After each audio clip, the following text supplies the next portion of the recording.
చదవండి.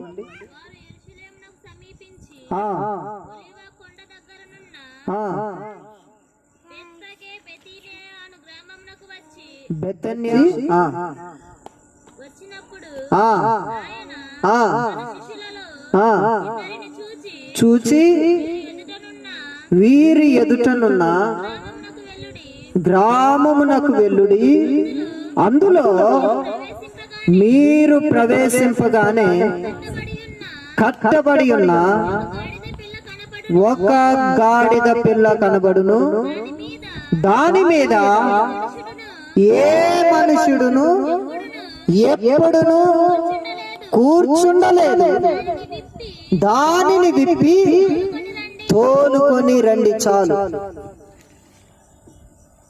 యేసుక్రీస్తు వారు ఒక ప్రాంతానికి వెళ్తూ బెతనియా అనే ప్రాంతంలో ఉంటూ శిష్యులతో అంటాడు కదా,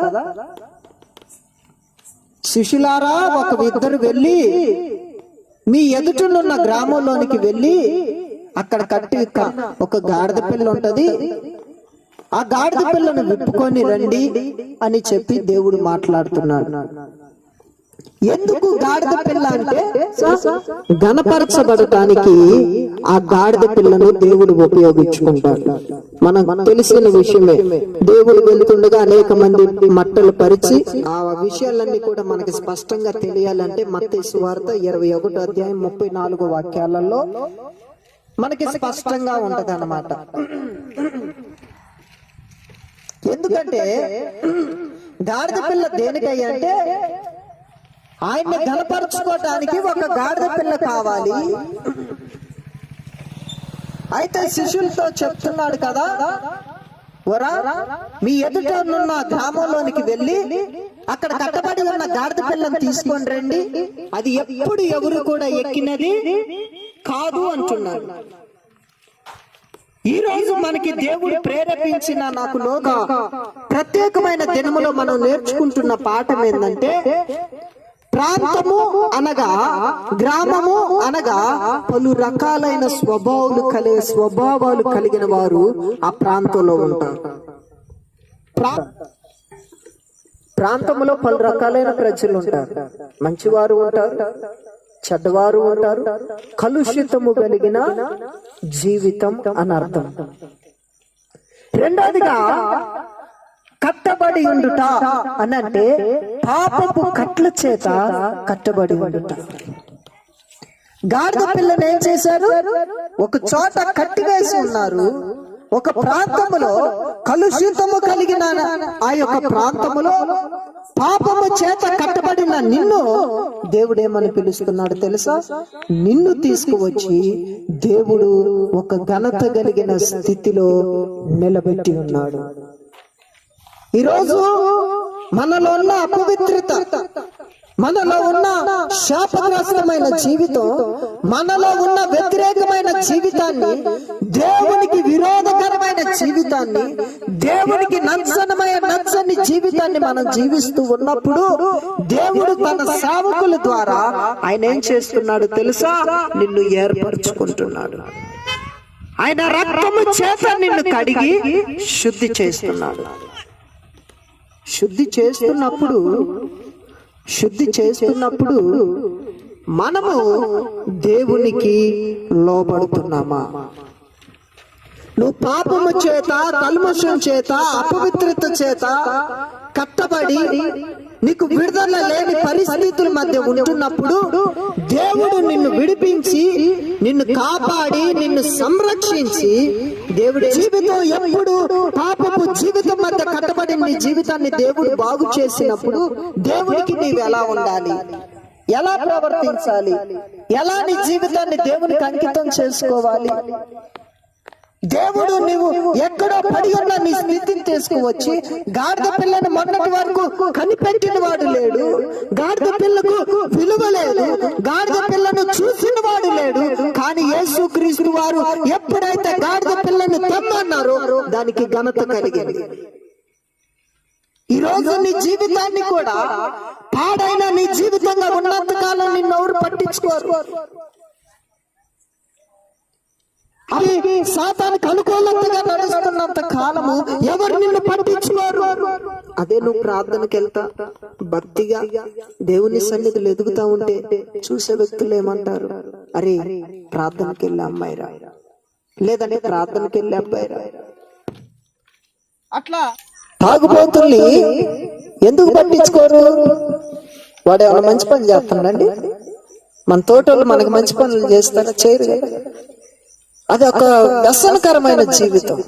కానీ అటువంటి అపవిత్రమైన జీవితంలో బ్రతుకుతున్న మనల్ని దేవుడు ఏం చేశాడంటే ప్రేమించి తన సేవకుల ద్వారా రక్షణార్థకరమైన జీవితాన్ని మనం ఇస్తున్నప్పుడు మనము దానిని నిలబెట్టుకోగలుగుతున్నామా?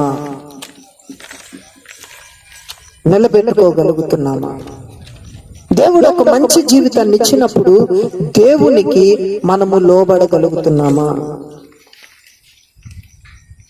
నీ జీవితం ఏ పాటిది?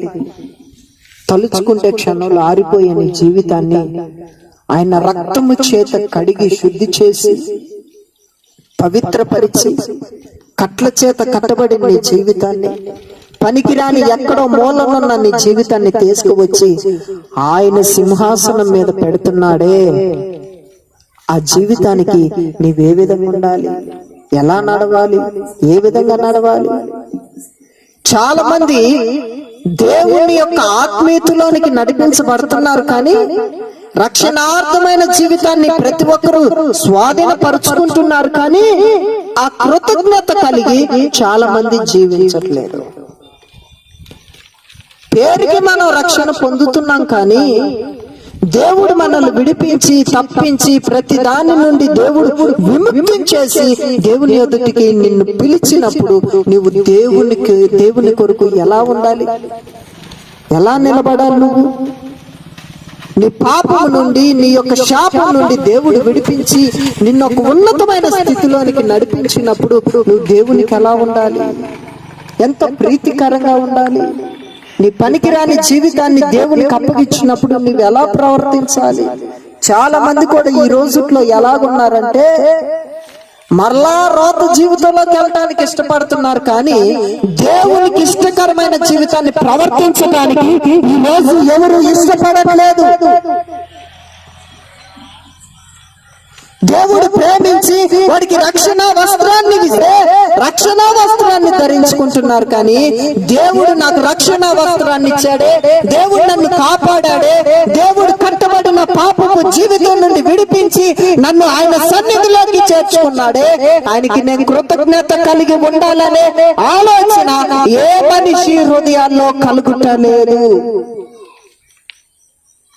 ఈరోజు మన సారాంశం ఏంటంటే దేవుడు నిన్ను ప్రేమించి నిన్ను సంరక్షించి నిన్ను పాపపు జీవితం నుండి విడిపిస్తే నువ్వు దేవునికి లోబడగలుగుతున్నావా?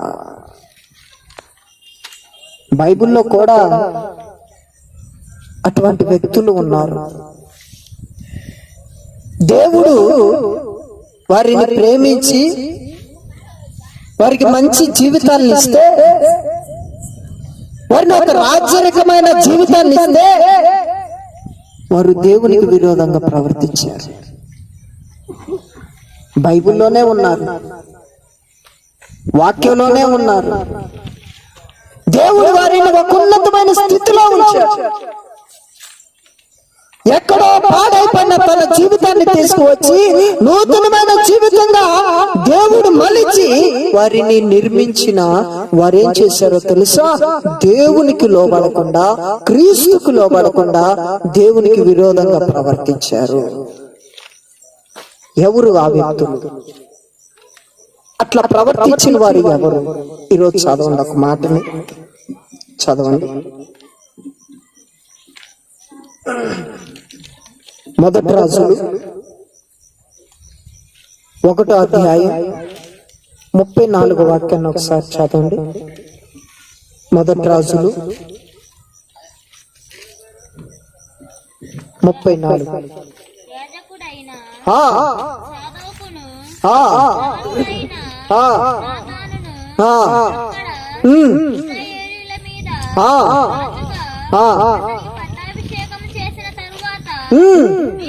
మీరు బాకానాదము చేసి రాజైన సొలొమోను చిరంజీవి అగుగాక అని ప్రకటన చేయవలెను.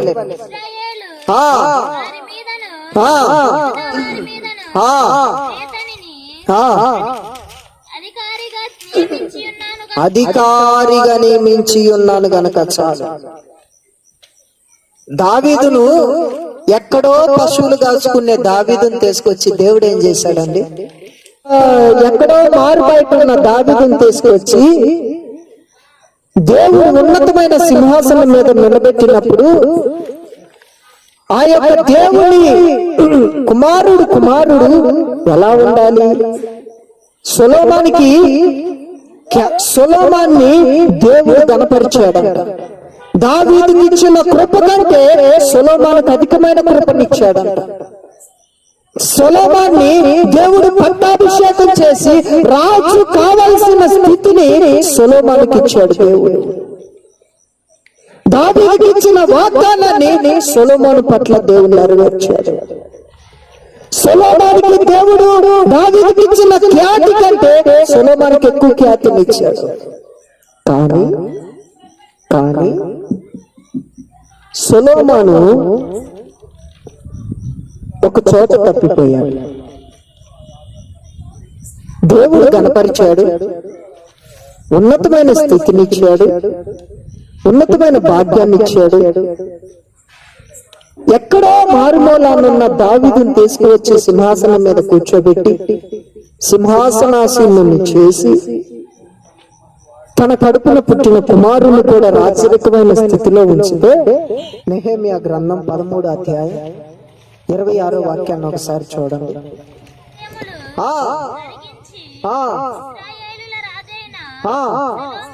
సొలొమోను పాపము చేయలేదా? అనేక జనములలో లేకపోయిన అటువంటి రాజే లేడట. దేవుని చేత ప్రేమింపబడిన వ్యక్తుల్లో అతను ఒకడంట. ఇంకా రాజుగా నియమించబడ్డాడు.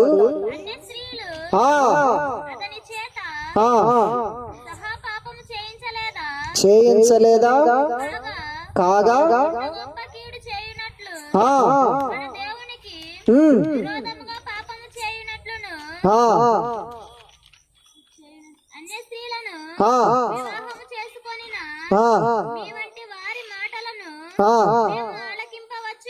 చాలు. సొలొమోను ఏం చేశాడంట? అన్య స్త్రీలు కలిగిన భక్తిలో నడిచాడు సొలొమోను. దేవుడు ఏమిచ్చాడు? తన ఎక్కడో మారుమూల ఉన్న తన జీవితాన్ని తీసుకొచ్చి సింహాసనం మీద పెడితే సొలొమోను అన్య దేవతల ప్రవర్తించాడంట. అన్యుడు ప్రవర్తించినట్లు ప్రవర్తించిన వాడు సొలొమోను. ఈ రోజు దేవుడు కూడా నీతో మాట్లాడుతున్న సారాంశం ఏందో తెలుసా? నిన్ను కూడా ఏ యొక్క పాపపు జీవితంలో ఉంటున్నా నిన్ను, ఎక్కడో పనికిరాని జీవితంగా ఉంటున్నా నిన్ను, ఎక్కడో పనికిరాని స్థితిలో ఉంటున్నా నిన్ను తీసుకువచ్చి సింహాసనం మీద కూర్చోబెడితే, తీసుకువచ్చి రక్షణార్థకరమైన జీవితాన్ని నీకు ఇస్తే, ఈ రోజు నీ రక్షణార్థమైన జీవితాన్ని కాపాడుకోలేకపోతున్నారు చాలా మంది. ఎలాగంటే పరిస్థితుల ద్వారా కాపాడుకోలేకపోతున్నారు కొందరు. వారి కలిగిన బలహీనతల్లో కాపాడుకోలేకపోతున్నారు కొందరు. ప్రతి మనిషిని కూడా బలహీనతలు ఈ రోజుల్లో పట్టి పీడిస్తున్నాయి. ఏదొక లోపం, ఏదొక బలహీనత, ఏదొక అపవిత్రత ఈ రోజు మనుషుల్ని పట్టి పీడిస్తున్నాయి. దేవుడు విడిపించి ఆ బలహీనతల నుండి తప్పించి, పాపపు బంధకాల నుండి విడిపించి దేవుడు సింహాసనం మీద నిన్ను కూర్చోబెట్టినప్పుడు దేవునికి నీవు నమ్మకమైన పాత్రగా ఉండాలి. ఈ ప్రత్యేక దినమున దేవుడు నీతో మాట్లాడుతున్నాడు కదా. దేవుడు నీతో మాట్లాడుతున్న శ్రేష్టమైన మాట ఏందో తెలుసా? నిన్ను విడుదల చేసి రక్షణార్థకరమైన జీవితాన్ని నీకు ఇచ్చినప్పుడు ఆ జీవితాన్ని నువ్వు కాపాడుకోవాలని మాట్లాడుతున్నాడు. సొలొమోనుకి రాజుకిచ్చిన అధికారాన్ని ఇచ్చాడు, రాజుకిచ్చిన తెలివితేటలు ఇచ్చాడు. సొలొమోన్ని దేవుడు ఒక ఉన్నతమైన స్థితిలో ఉంచితే సొలొమోను ఏం చేశాడో తెలుసా? పాపము చేసి తన జీవితాన్ని తానే కీడు కలిగిన మార్గాల వైపుకి నడిపించుకున్నాడు. ఎలాగో తెలుసా? తాను చేసిన పొరపాటు. సొలొమోనుకి ఎంతమంది భార్యలండి? 100 మంది, 1000 మంది భార్యలు నేను చేసుకున్నాడు. ఒక్కొక్క భార్య క్రైస్తవురాలు కూడా లేదు భార్యలో. అన్య దేవతల్లో పూజించే ప్రవర్తన కలిగిన వారు ఉన్నారు. వారి కోసము దేవుని మాటను కూడా తీసేసి బలిపీఠాలు కట్టాడంట. దేవుని మాటను కూడా కొట్టివేసి బలిపీఠాలు కట్టాడంట. అన్య దేవతలకు తగిన బలిపీఠాలు కట్టుట ద్వారా ఆయనకేం కలిగిందని ఉంది నెహెమ్యాలో? కీడు తలపెట్టుకున్నాడంట. దేవుడు ఎక్కడో ఉన్న తన జీవితాన్ని తీసుకొచ్చి సింహాసనం మీద పెడితే తన అన్యులు ప్రవర్తించినట్లు ప్రవర్తించాడంట. అన్యుల యొక్క ప్రవర్తన చేశాడంట. దేవునికి విరోధంగా ప్రవర్తించాడంట. అందుకే సొలొమోను ఆశీర్వాదాన్ని పొందుకున్నాడు, కానీ ఆ ఆశీర్వాదం కాస్త శాపంగా మారిపోయింది. ఈరోజు దేవుడు మనతో కూడా మాట్లాడుతున్నాడు. దేవుడు నీకు ఇచ్చిన రక్షణార్థకరమైన జీవితాన్ని కాపాడుకోగలుగుతున్నావా? నీకు ఇచ్చిన భక్తి జీవితాన్ని నువ్వు కాపాడుకోగలుగుతున్నావా? క్రియల ద్వారానో లేదంటే రకరకాల పరిస్థితుల ద్వారానో దేవుని ఎదుటి నుండి మనం ఏం కోల్పోతున్నామంటే ఆశీర్వాదాన్ని కోల్పోతున్నాం. ఆశీర్వాదం కాస్త నీ కుటుంబానికి శాపంగా మారిపోతుంది. మొదటిగా భక్తిలోనే కట్టుబడుతున్నారు, రాను రాను భ్రష్టత్వంలోకి వెళ్ళిపోతున్నారు చాలా మంది. అంటే మొదట ఉన్న స్థితిని మధ్యలోకి వచ్చేసరికి ఉండటం లేదు. ఉదాహరణకి మీకు చెప్పాలి అంటే, ముందు ప్రారంభ రక్షణ పొందిన వారు గంట ప్రార్థన చేస్తారు, ఏ అబద్ధం ఆడరు. ఒక సహోదరుడు నాతో చెప్పాడు, అన్నా రక్షణ తీసుకునే కొత్తలో, రక్షణ పొందిన కొత్తలో, అన్నా ఒకరోజు నేను అబద్ధం ఆడాను. అబద్ధం ఆడిన తర్వాత ఆ అబద్ధం దేవుడు ఎక్కడ చూస్తాడో అని చెప్పి నేను మంచం కింద దూరానన్నా. ఆ భయంతో అసలు అతను చెబుతున్న నాకే విచిత్రం అనిపించింది. కానీ నడి మధ్యకు వచ్చేసరికి తన జీవితం ఏమైపోయిందో తెలుసా? భ్రష్టుడైపోయాడు. నేను అడిగాను, ప్రారంభంలో ఉన్న నీ భక్తి ఏమైపోయింది? ప్రారంభంలో అబద్ధం ఆడినప్పుడు ఉన్న జీవితం ఇప్పుడు ఏమైపోయింది? చాలా మంది జీవితాలు అలాగే ఉంటున్నాయి. దేవుడు మనల్ని ప్రేమించి సిలువలో రక్తం కార్చి, ఎవరన్నా రక్తం కారుస్తారండి? ఆయన ఆఖరి పొట్టు వరకు కూడా మన కొరకు సిలువలో రక్తం కార్చాడా? అసలు నీ జీవితం ఏ పాటిది? ఎక్కడో ఉన్న నీ జీవితాన్ని తీసుకొచ్చి ఉన్నతమైన స్థితిలో పెట్టినప్పుడు ఆ జీవితాన్ని నువ్వు కాపాడుకోగలుగుతున్నావా? ఒక రక్షణ ద్వారా దేవుని రాజ్యాన్ని స్వతంత్రించుకున్న అధికారం ఏ చోట్ల ఉన్నాయండి? ఒక పురాణాల్లో ఉన్నాయా? రామాయణాల్లో ఉన్నాయా? మహాభారతాల్లో ఉన్నాయా? లేవు. మన యేసు క్రీస్తు వాక్య సందేశంలో తప్ప రక్షణ ద్వారా స్వతంత్రించుకున్న అధికారం ఏ చోట రాయబడలేదు. రకరకాల పురాణాల్లో వాటిలో వీటిలోనైతే ఏమున్నాయో తెలుసా? బలులు, రకరకాల పరిస్థితులు ఉన్నాయి. కానీ దేవుడు మన ఎద్దుకు వచ్చేసరికి ఏం తీసుకొచ్చాడో తెలుసా? రక్షణ జీవితం. నువ్వు మొన్నటి వరకు పాపంలో కట్టబడ్డా, మొన్నటి వరకు నీ నోరు పట్టించుకోవాలి, నీ కట్టివేయబడిన జీవితంలో నువ్వు ఉన్నావు. ఆ జీవితాన్ని తీసుకొచ్చి దేవుడు నీలో నివసిస్తున్నప్పుడు దేవునికి నువ్వు ఎలా ఉండాలి? ఎలా ప్రవర్తించాలి? నీ ప్రవర్తన దేవుడు అంగీకరిస్తున్నాడా? ఈరోజు దేవుడు ప్రత్యేకమైన దినం గనక ఈరోజు ప్రత్యేకమైన సందేశంతో నీతో మాట్లాడుతున్నాడు. దేవుడు నీతోనే కాదు, మాతో కూడా మాట్లాడతాడు. మన జీవితాలు ఎలాగున్నాయి? దేవుని సన్నిధిలో యథార్థంగా ప్రవర్తించగలుగుతున్నామా? మాటలో కానీ, క్రియలో కానీ, ప్రవర్తనలో కానీ ఎదుటి వ్యక్తుల్ని చూసినప్పుడు ఇదిగో ఇతను చాలా భక్తి కలిగిన వ్యక్తి అని చెప్పి సాక్ష్యం ఇవ్వగలుగుతున్నారా? నీ ముఖం చూసినప్పుడు అనేక మంది చాలా ప్రార్థన పర్రాలు, ప్రార్థన చేసే వ్యక్తి అని చెప్పగలుగుతున్నారా? ఆ సాక్ష్యాన్ని పొందుకోవాలి. ఉన్నతమైన జీవితాన్ని దేవుడు ఇచ్చినప్పుడు ఆ జీవితాన్ని నువ్వు కాపాడుకోవాలి. ఉన్నతమైన బ్రతుకుని దేవుడికి ఇచ్చినప్పుడు ఆ జీవితాన్ని నువ్వు కాపాడుకోవాలి. ఎందుకో తెలుసా? నువ్వు ప్రారంభంలో ఒక హీన దిశలో ఉన్నావు. పాప సంబంధమైన బ్రతుకులో క్షీణించిపోయావు. నిన్ను కాపాడేవారు, నిన్ను సంరక్షించేవారు ఈ లోకంలో లేకపోయినప్పటికీ ఆయన రక్తము ద్వారా నిన్ను కాపాడి నిన్ను సంరక్షించి ఉన్నతమైన జీవితాన్ని నీకు ఇస్తే ఆ జీవితాన్ని తీసుకెళ్లి చాలా మంది పాడుపడిన అనుభవాల వైపు నడిపించుకుంటున్నారు. పాడైపోయిన బ్రతుకుగా జీవిస్తున్నారు చాలా మంది. పేరుకి మనము క్రైస్తవులం కాదండి, దేవునికి ఇష్టమైన క్రైస్తవులుగా ఉండాలి. పేరుకి క్రైస్తవులకు ఉంటే మనకు ప్రయోజనం లేదు.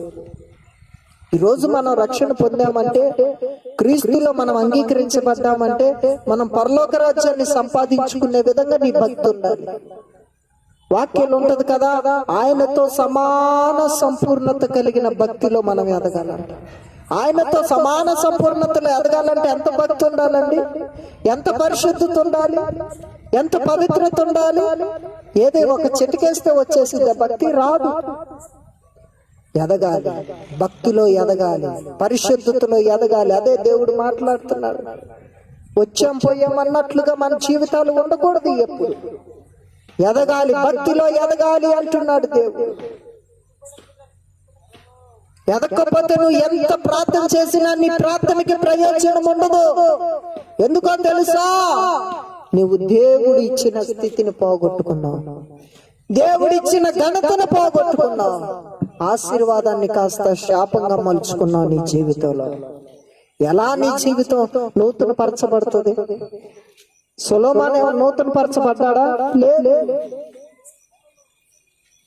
ఎక్కడ చూడు, పత్రికల్లో చూడండి, ఎక్కడ చూడండి, సొలొమోనుకి ఇచ్చిన జ్ఞానము ఎవరికి లేదంట. కానీ సొలొమోను గురించి ఎంత బ్యాడ్ గా రాయబడి ఉంటుందో చాలా చోట్ల వాక్యం.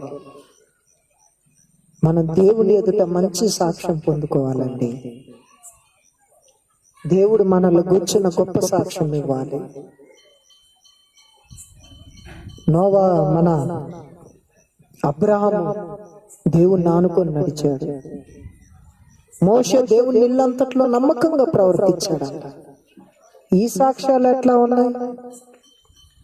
మన సాక్ష్యార్థమైన జీవితం కాపాడుకోవాలని ఈ రాత్రి నేను చెప్తున్నా. రక్షణ కలిగిన జీవితాన్ని కాపాడుకోవాలని రాత్రి దేవుడు మాట్లాడుతున్నాడు. భక్తి కలిగిన జీవితాన్ని కాపాడుకోవాలని దేవుడు ఈ రాత్రి మాట్లాడుతున్నాడు. పాపపు కట్ల చేత విడిపించిన దేవుడు, అపవిత్రమైన అలవాట్ల మధ్య నుండి విడిపించిన దేవునికి, మంచి జీవితాన్ని ఇచ్చిన దేవునికి నీవెలా ఉండాలో తెలుసా? ఒక యథార్థమైన వ్యక్తిగా ఉండాలి. దేవుడు నీకు మంచి జీవితాన్ని ఇచ్చాడు, దాన్ని కాపాడుకో. దేవుడు ఒక మంచి అనుభవం నేర్పాడు, దాన్ని కాపాడుకోవాలి. సేవకులు నీకు రక్షణ ఇచ్చి ఒక భక్తి కలిగిన మార్గాల్లో నడిపిస్తున్నప్పుడు దాన్ని కాపాడుకున్న అనుభవం నువ్వు నేర్చుకోవాలి. సేవకులు చెప్తున్న వాక్య సందేశాన్ని నువ్వు గ్రహించి వాటి ప్రకారం నడవాలి.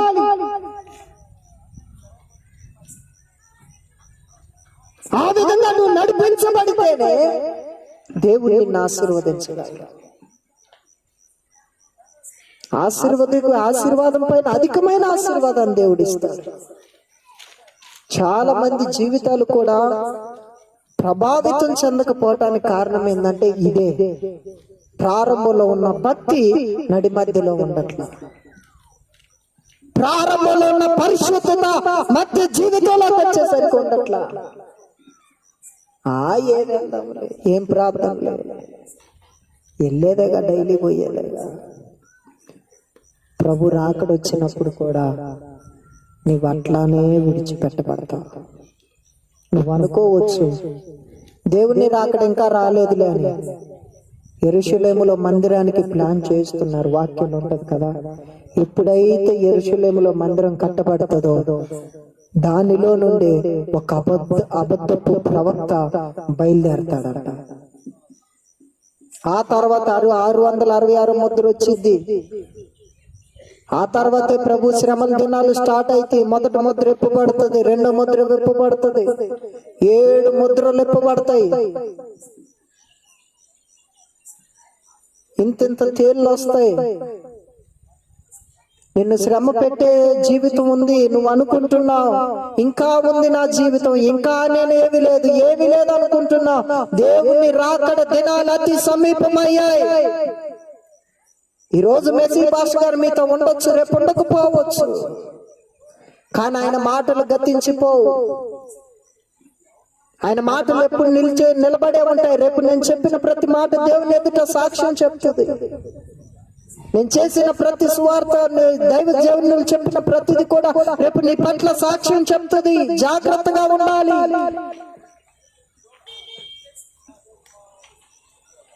భక్తి చేస్తున్నామంటే గొప్పతనం కాదు,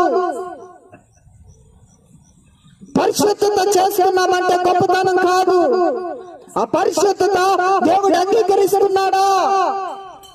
ఆ పవిత్రత దేవుడు అంగీకరిస్తున్నాడా? ప్రభు రాకడ దినాల్లో నువ్వు ఎంతబడే పెళ్లి కుమార్తె వలె నీవు ఉన్నావా? అలంకరింపబడిన పెళ్లి కుమార్తెగా నీవు ఉన్నావా? దేవుడి రాత్రి మాట్లాడుతున్నాడు కదా, నువ్వు క్రీస్తుతో కట్టబడ్డావా? ఎక్కడో ఉన్న నీ జీవితాన్ని తీసుకొచ్చి దేవుడు సింహాసనం కలిగిన జీవితంలో పెట్టినప్పుడు ఆ జీవితానికి తగినట్లు నువ్వు ప్రవర్తించగలుగుతున్నావా? ఆ బ్రతుకుని నువ్వు చేయగలుగుతున్నావా? సొలొమోను చేయలేకపోయాడు. జ్ఞానము కాస్త భ్రష్టత్వంలోకి వెళ్ళిపోయింది. అటువంటి స్వభావాల మధ్య ఉంటే ఈ రాత్రి మార్చుకోమని దేవుడు మాట్లాడుతున్నాడు. దేవునికి స్తోత్రం, హల్లెలూయా. దేవుడి ప్రత్యేకమైన దినం రోజు మాట్లాడుతున్న మాట ఏంటంటే, నీకు ఇచ్చిన ఆత్మీయతను కాపాడుకోండి. నీవు దేవుని ఆలయం అయి ఉన్నావు. నీ ఆలయం ఎప్పుడు పరిశుద్ధంగా ఉండాలి. నీ ఆలయం ఎప్పుడు పవిత్రంగా ఉండాలి. నీ మాటలు, నీ క్రియలు, నీ ప్రవర్తన ప్రతిది కూడా దేవుడు అంగీకరించాలి.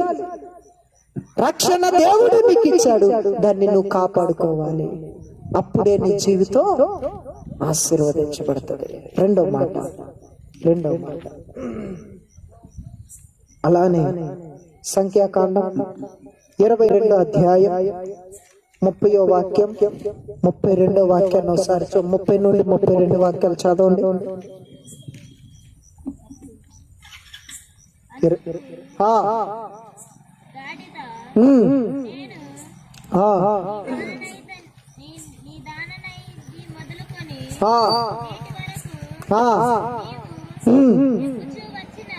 అవును, ఎప్పుడైనా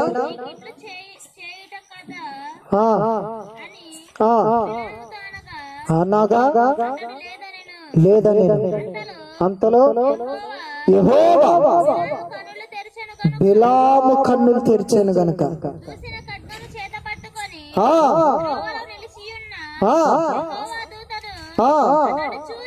చూచి తల వంచి చేయగా యెహోవా దూత కొట్టితివి, ఇదిగో విపరీతమైనది కనుక నేను నీకు విరోధనై బయలుదేరి వచ్చితిని. చాలు. బిలాముకి దేవుడు ఎలా వచ్చాడంట? విరోధై వచ్చాడంట. బిలామును రాజును చేసింది ఎవరు? దేవుడే. బిలామును ఎన్నుకున్నదో ఎవరు రాజుగా? దేవుడే. అలాంటి దేవుడు విరోధిగా వచ్చాడు అంటే ఆలోచించండి. ఘనతనిచ్చిన దేవుడు, మహిమనిచ్చిన దేవుడు, ఉన్నతమైన జీవితాన్ని ఇచ్చిన దేవుడు ఇప్పుడు బిలాముకి ఏమైపోయాడు? విరోధి అయిపోయాడు. ఎందుకో తెలుసా?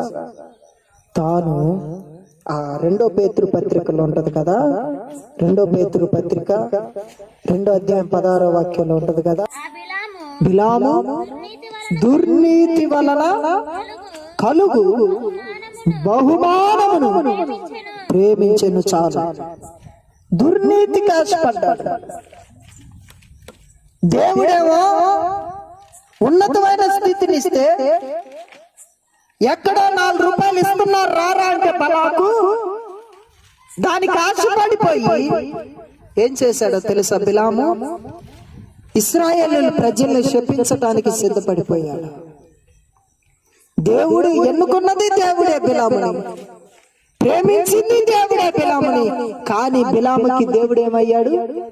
విరోధిగా మారిపోయాడు. దేవుడు నీకు రక్షణార్థమైన జీవితాన్ని కాపాడుకోకపోతే, దేవుడు నిన్ను పాపం నుండి, పాపపు కట్ల నుండి విడిపించి ఒక ఉన్నతమైన స్థితిలో సింహాసనం మీద ఉంచినప్పుడు ఆ జీవితాన్ని నువ్వు కాపాడుకోకపోతే దేవుడు నీకు విరోధి అయిపోతాడు.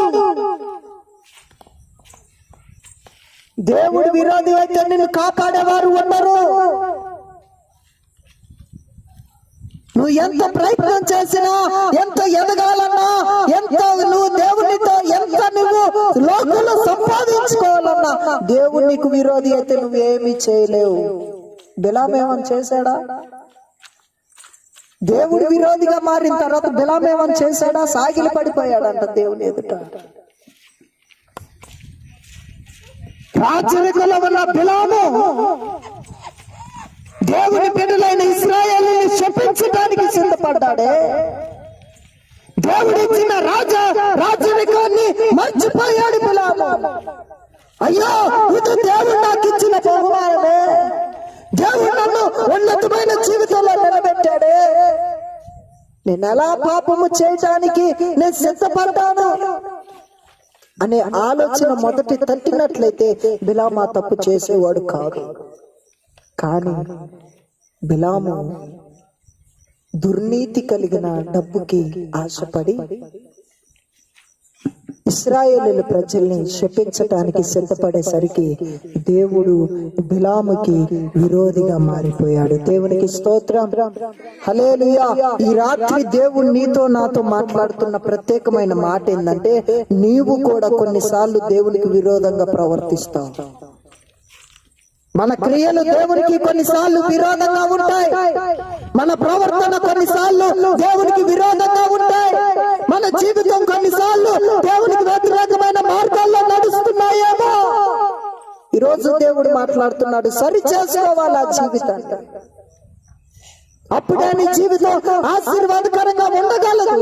అప్పుడే నీ జీవితం దీవెనకరంగా కట్టబడగలదు. ఆశీర్వదించిన దేవుడు నీకు విరోధి కాకూడదు. ఉన్నతంగా నిలబెట్టిన దేవుడు నీ జీవితానికి విరోధి కాకూడదు. దాని ద్వారా నీకు అనేకమైన శాపాలు తప్పితే ఆశీర్వాదం ఉండనే ఉండదు.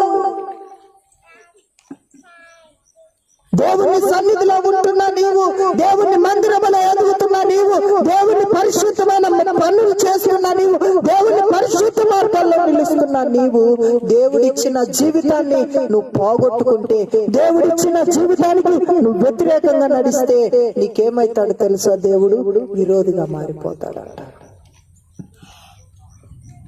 ఈరోజు మన జీవితాలు ఎలా ఉన్నాయి? మన బ్రతుకులు ఎలా ఉన్నాయి? క్రీస్తుకి అంగీకారమైన జీవితాన్ని మనం చేయగలుగుతున్నామా?